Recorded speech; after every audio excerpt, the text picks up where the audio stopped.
You know, by the time you guys hear this, but right now we're in the week that the when we lost the big homie, the motherfucking the motherfucking the rook. He was a motherfucking rook in this game. My big brother, man, Patrice O'Neal, dog. Patrice motherfucking Neal, man. Wow, dog. I thought I would have never thought it would be him gone. You know, he took me up under his wing, and I was a wild 20-year-old in my 20-ass nigga, man. Like, he was such a big brother, though. Annoying as fuck. Will always tease you, no matter who you were, and he didn't care. He didn't care, man. Like, you know, oh my God. I remember he had this big fucking Cadillac.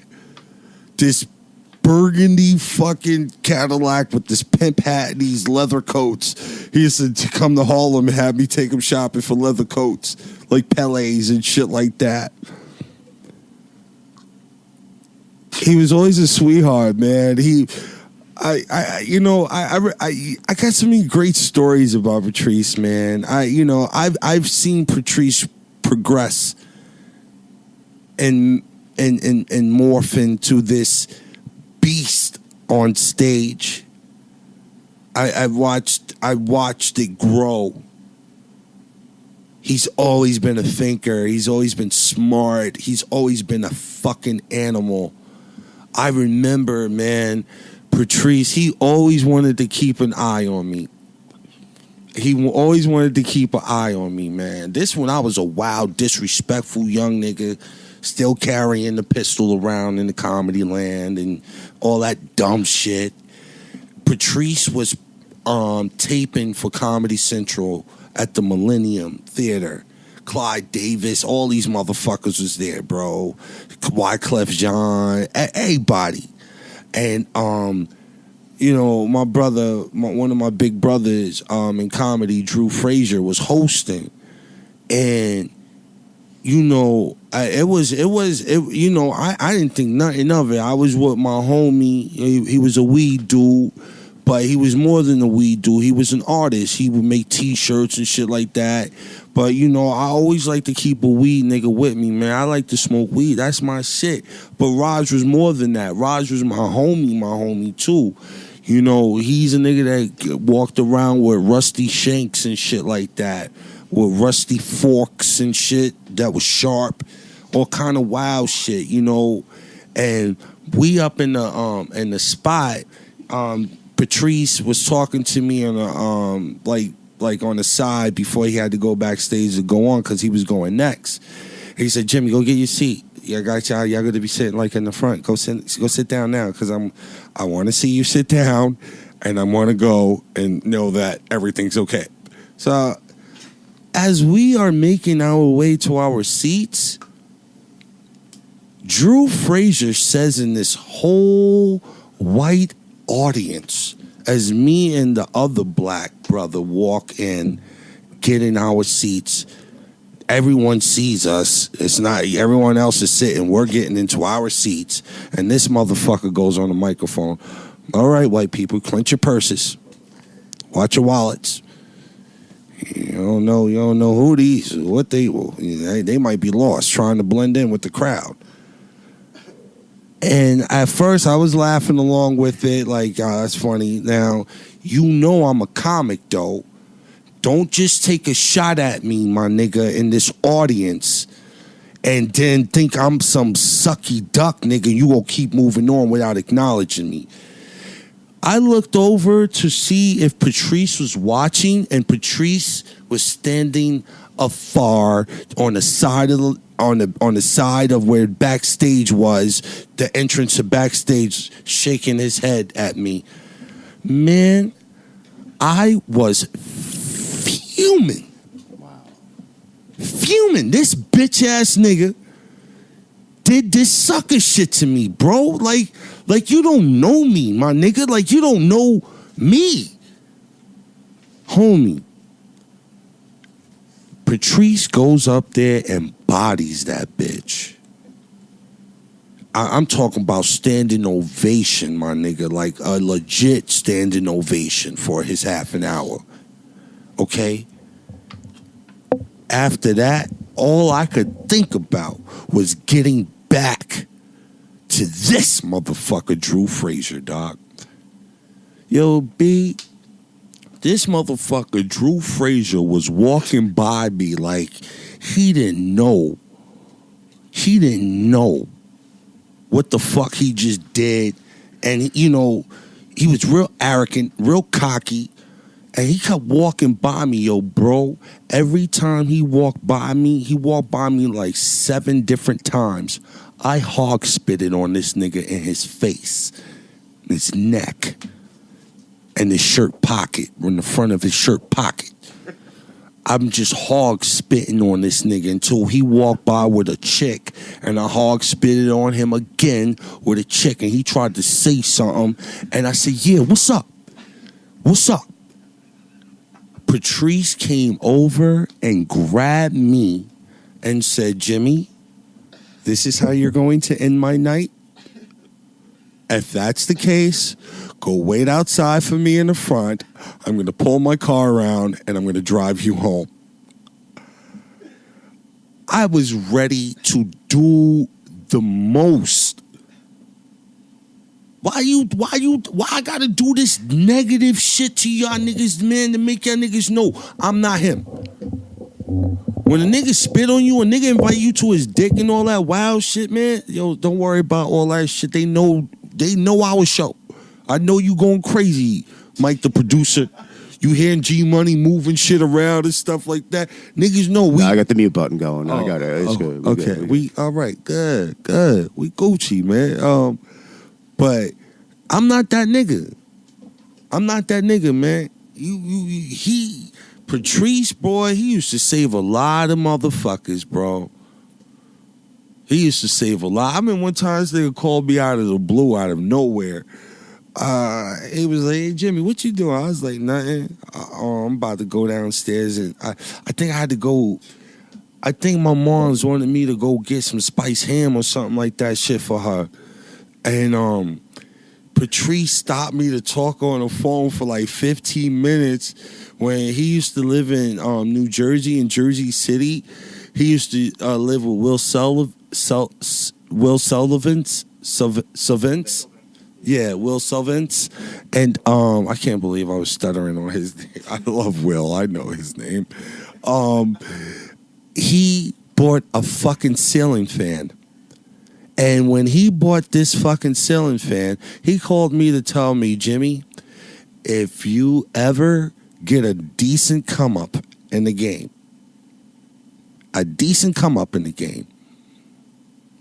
get yourself a ceiling fan. You're a big guy just like me, and there's something about a ceiling fan and baby powder. They just mix. It's like peanut butter and jelly. I said, so what are you calling me for? To tell you to get a ceiling fan? I was just like, so fucking, he was so proud of his fucking ceiling fan, man. He's so proud of his fucking ceiling fan.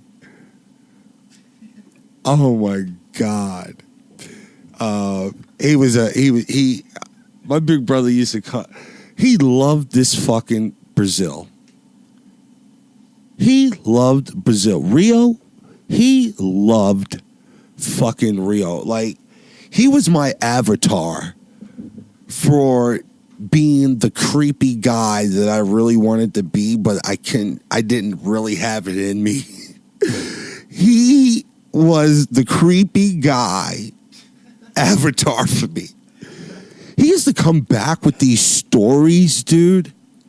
He used to come back with these stories talking about fucking the dirty things he used to do with his little plumpy sausage fingers and these beautiful Brazilian vaginas, okay? And I used to be appalled, and I'm a nasty nigga, y'all. Y'all know I'm a raw motherfucker, but To hear him talk about the little creepy things he used to do he used to pay bitches just to come so he could just put his fingers in their pussy and play around. I was like, yo, dude, what the fuck? He's like, Jimmy, you don't understand. Brazil is the 8th wonder of the world. It's dangerous. It's Russian roulette every time you get a sensation. These are his words, man. My big brother was crazy, man. Like, I just hated the way that he went out, you know, with the whole diabetes. You know, I'm a diabetic, and I'm horrible at the responsibilities of it and shit like that. And I remember one time he took me for a sushi. That was the first time I was ever going to eat sushi. And I ended up eating he introduced me to this thing called the California roll. It's not like really sushi though, but it makes you feel like you're, you know, he's like, listen, don't worry. You know, he got like raw salmon and all this kind of different fish shit. But I'll never forget this night. We were down in the village, like on 8th Street somewhere. I'll never forget this shit he said to me this night, playing around about his diabetes. He's like, you know, Jimmy, I try my best to be as cautious as possible when I eat, you know, but it's hard. You know, I'm one cookie away from going into a diabetic coma. And when I heard when I was up top when I heard he passed away, I was up top, you know, when he passed away, man, and it was a dark time for me, you know, going into December and shit like that. You know, I remember going to the box, getting into a fucking fight over the phone, dealing with some dumb bitch that I was fucking with at the time up there. You know, if you're gonna do a bid, man, make sure you got the right one rocking with you, man. Real talk. But you know, one time him and I fell out, man. We fell out really bad. And I felt really horrible about this shit, man. You know what I mean? Because I know he was just being him. Patrice, he was just being him, you know, loud, obnoxious. Everything's funny in Patrice's world, you know. And I was on stage at the Boston Comedy Club, and I was fucking bombing. I was eating the whole dick on stage, and Patrice is on the sidelines, like talking shit, like not really heckling, but kind of like heckling, like doing shit that a big brother would do to his little brother that sees him out there. And I G-checked him on stage in front of everybody. And he said, okay, you're right, Jimmy. I was wrong. I just thought that we had a different relationship. And within his right, he had that merit. He was right. Because we did have a different relationship. It wasn't really a comedy-based relationship. Like, he was... There's a couple of people that's like my boys and girls club in my life. And as individuals. And Patrice O'Neal was one of them, you know. Corey Holcomb. You know, this is a very interesting story right here. And I promise you niggas, what the fuck do I got to gain by telling you niggas lies or pretending to be something I'm not, nigga? Because, my nigga, I'm not going to do that. I'm going to... Go ahead. Yeah, go ahead, Mike. Get over there. Knock that shit down, bro. You know, no, it's okay, brother. You good? All right. We right back. You know, there's a couple of people like Corey Holcomb is one of them. Corey Holcomb's definitely one of them. He's always taking care of me. Every time he comes to town, you know what I mean? Nigga take me to get fresh with him. Nigga go drop like 20 racks, fucking sneakers and shit, like, do rags. And Corey Holcomb's a wild dude, but he loves his clothes. He's huge on fashion and music. Yes. It's, dude, I'm telling you, if somebody's not dying, let that go. Let that go, bro. Let somebody experience some near death, somehow, some way, fire in a hole, and we're documenting that. We was a part of that. No distractions here, nigga. You know I got ADD, and I'm smoking.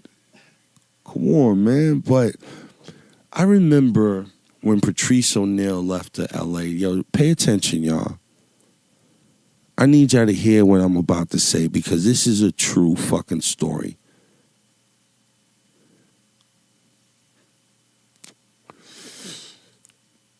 It was Patrice, man. I ventured off and started talking about other stuff, and I didn't want to fucking really. I just kind of got really kind of down for a moment talking about Patrice, man. But I remember Patrice. This was what I was about to tell y'all a story about. I remember when Patrice went to L.A. and he was gone for like 6 months, and he came back. And I was watching him on stage, and my people, man, on everything I love, this was out this man's mouth. I asked him, yo, Patrice, because I saw something that ain't nobody really else go see it unless they know and they bear witness to it a numerous of times to know. I asked Patrice straight up. I was like, yo, bro, you got extra comfortable on stage. There's something different about you. Who was you hanging out with when you was out in L.A.? He was like, oh, I was fucking with your boy. I said, who's that? He said, Corey Holcomb. That motherfucker gave me the freedom to say everything on stage. But I'm not going to alienate people. But I'm going to say some things that's going to have people really questioning, like, wow. And that's what the fuck he was doing. Patrice was about to become a megastar. It was happening. And for anybody to say it wasn't, you're lying to yourself. That Charlie Sheen roast, that was it. Big bro was going. If you didn't know him then, you knew him then. Didn't know him then, you knew him then. Well, you guys know what I'm saying. If you didn't know him then, you know him now. Yeah.